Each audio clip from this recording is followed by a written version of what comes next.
Stop jadiin semua orang target audience kamu. Halo semuanya, welcome to the Insight Factory, tempat dimana kita ngobrol tentang branding, marketing, dan caranya create impact lewat bisnis. Aku Hani, hari ini kita bakal ngebahas satu framework marketing yang namanya segmentasi, targeting, dan juga positioning. Framework ini bakal sangat ngebantu kamu untuk nentuin siapa sih target audience yang pengen kamu ajak ngobrol, yang kemudian nanti bisa membantu kamu untuk menyesuaikan budget marketing kamu, siapa yang harus kamu jadiin talent, dan pengembangan bisnis dan jasa kamu ke depannya kayak gimana.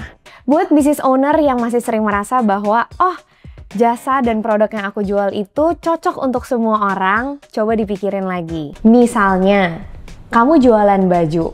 Baju itu dipakai dari anak umur 5 tahun, bahkan sampai orang umur 65 tahun. Apa iya kebutuhan baju anak umur 5-10 tahun sama dengan kebutuhan baju orang dewasa umur 35-40 tahun? Pasti berbeda kan? Itulah kenapa kamu butuh untuk mensegmentasikan market pasar kamu. Kamu bisa melakukan segmentasi market atau pasar kamu dengan 4 faktor ini.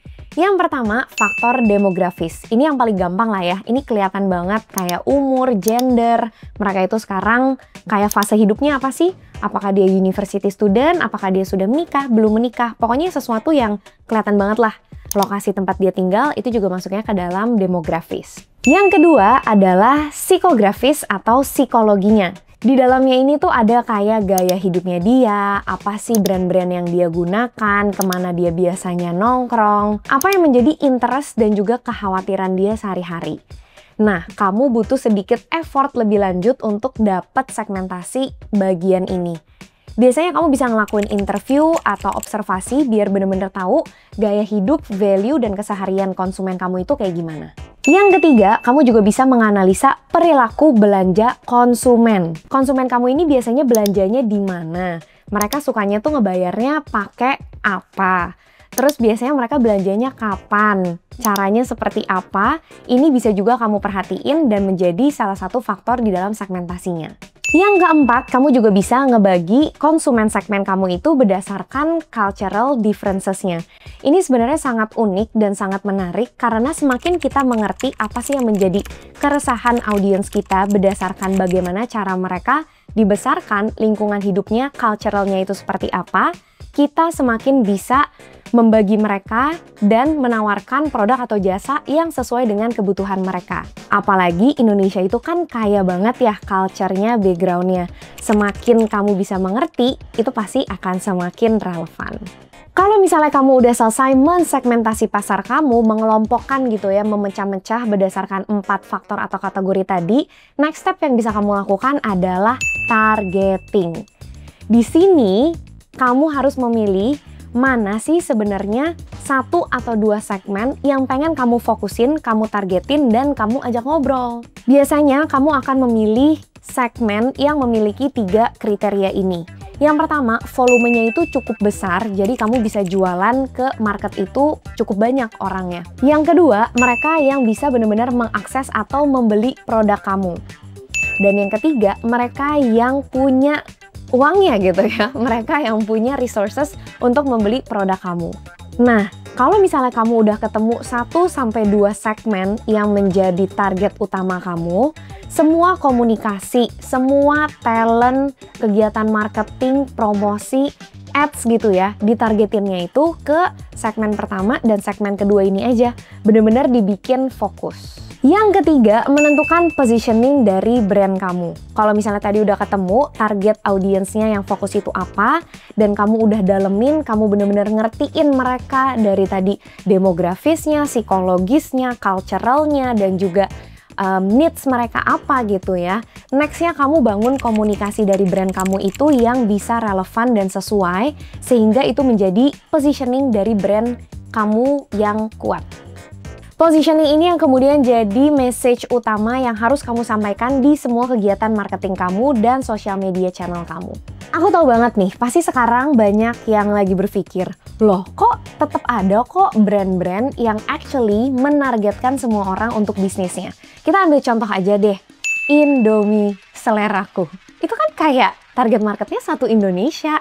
Gimana dong cara kita menentukan segmentasi dan juga target market atau target audiensnya? Kalau misalnya kita pikir-pikir, benar, tagline besarnya itu positioningnya adalah Indomie seleraku, ini benar-benar makanan yang menyelamatkan kamu lah ya. Kalau misalnya kamu lagi mungkin butuh sesuatu yang tetap enak, mengenyangkan, dan lagi akhir bulan misalnya. Tapi tahu gak sih, sebenarnya Indomie itu juga punya target market sendiri. Jadi misalnya Indomie, kalau misalnya kita mau membagi target audiensnya Indomie berdasarkan 4 faktor tadi ya teman-teman.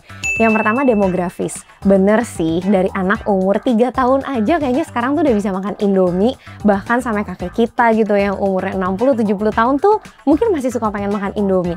Tapi target market utama Indomie itu adalah university student, teman-teman yang mungkin ngekos tinggal sendiri, atau teman-teman yang baru mulai masuk kerja. Jadi sekitar umur 18 sampai 25 tahun gitu, mereka yang mungkin nggak suka masak sendiri di rumah, tapi harus makan dan harus masak sendiri. Cara gampangnya gimana? Ya udah, bikin Indomie aja. Udah pasti enak, cepet, dan mengenyangkan. Tapi apakah semua university student dan juga first jobber itu target marketnya Indomie? Bisa jadi belum tentu. Karena kalau misalnya kita bagi lagi berdasarkan psikologisnya, Indomie ini kayaknya kurang masuk deh untuk teman-teman yang sedang menjalani atau mengejar hidup sehat. Karena itu, Indomie pasti lebih menargetkan sama teman-teman yang secara value itu lebih mengutamakan praktis dan juga value for money. Terus secara culture, Indomie ini tuh juga benar-benar ngerti target audiensnya itu siapa-siapa aja, dan mereka berhasil untuk membuat produk innovation yang sesuai dengan culture dari marketnya. Misalnya gitu ya, tadi target audience university student yang pengen value for money, dia lagi ngerantau nih dari Lamongan ke Jakarta. Terus di kosan dia kangen, ya kan? Kangen sama makanan dari Lamongan. Jangan sedih, ada Indomie soto Lamongan. Atau misalnya kamu dari Aceh sedang merantau keluar kota, kangen nih sama makanan Aceh. Jangan sedih, ada mie goreng Aceh. Ya kan? Itu bagaimana cara kita mempengaruhi target audiens kita dari sisi culture. Dan kalau kamu perhatiin bagaimana mereka membuat iklannya, itu juga benar-benar di-tailored loh, sesuai dengan culture-nya dari masing-masing variannya ini, biar makin relevan dan menarik buat target audiensnya. Jadi setelah kamu nonton video ini, gak ada lagi ya yang menargetkan semua orang menjadi target market atau target audiens kamu. Jangan lupa kamu harus bagi marketnya ke dalam segmen-segmen besar, lalu pilih 1-2 segmen yang volumenya besar, punya akses ke produk kamu, dan mampu beli produk kamu. Baru dari situ kamu bangun key communication message yang sesuai biar itu menjadi positioning brand kamu semakin relevan dengan target audiens yang udah kamu tentuin. Semoga kamu mendapatkan banyak insight ya dari episode kali ini. Kalau misalnya emang kamu dapat banyak insight, jangan lupa share ke teman kamu dan tulis insight-nya di kolom komen. Nextnya pengen aku bahas tentang apa lagi nih terkait branding dan marketing? Itu juga boleh ditulis di kolom komen. See you!